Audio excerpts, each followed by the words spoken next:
নমস্কার, আপনারা দেখছেন নিউজ লাইন। রাজ্য সরকারের নির্দেশে 24শে জানুয়ারি থেকে রাজ্যের জেলায় জেলায় শুরু হয়েছে নবম পর্যায়ে দুয়ারে সরকার কর্মসূচি। 28শে জানুয়ারি চোপড়া সোনাপুর হাট মহকুমা মহাত্মা গান্ধী হাই স্কুল ময়দানে বসছে দুয়ারে সরকার শিবির, যেখানে রাজ্য সরকারের বিভিন্ন উন্নয়নমূলক প্রকল্পগুলির বিষয়ে মানুষকে অবগত করার পাশাপাশি বহু উপভোক্তাদের সমস্যার সমাধান করা হচ্ছে। শিবিরে মিলবে 37টি প্রকল্পের সুবিধা, চলবে 1 ফেব্রুয়ারি পর্যন্ত। এদিন শিবিরে উপস্থিত ছিলেন দুয়ারে সরকার শিবিরের জেলার প্রজেক্ট ডাইরেক্টর হেমন্ত সেবা, প্রধান রুবি খাতুন, উপপ্রধান চন্দ্রশেখর সিংহ সহ প্রমুখেরা।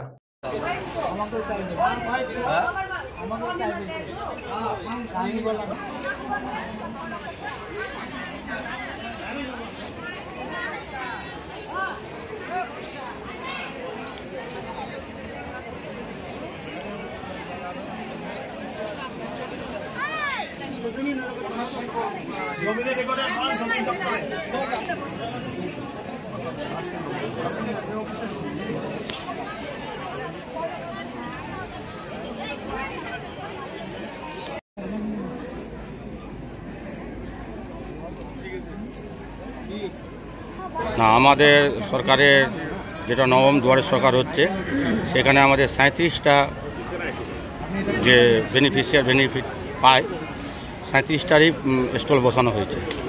সেই হিসাবে মানুষরা আসছেন, যার যেখানে দরকার সেখানে ওনারা ফর্ম জমা করছেন। ওয়েদারটা একটু খারাপ আছে, এখনও লোক আসতেছে।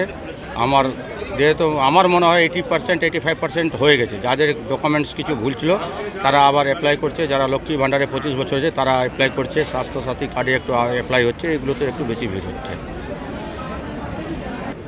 যেমন ধরেন যে বিরোধীরাও কি এই দুয়ারে সরকার আসছে? যারা আমাদের দিদি একটাই উদ্দেশ্য, কে বিজেপি করে, কে কংগ্রেস করে, কে সিপিএম করে, কে টিএমসি করে, সেটা না।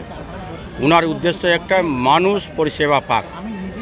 আমার তৃণমূল গভর্নমেন্ট মানুষের জন্য কাজ করছে। বিরোধীরা কে কি বলছে, কে কি সুবিধা নেবে, সেটা নিয়ে আমাদের মাথা ব্যথা নেই।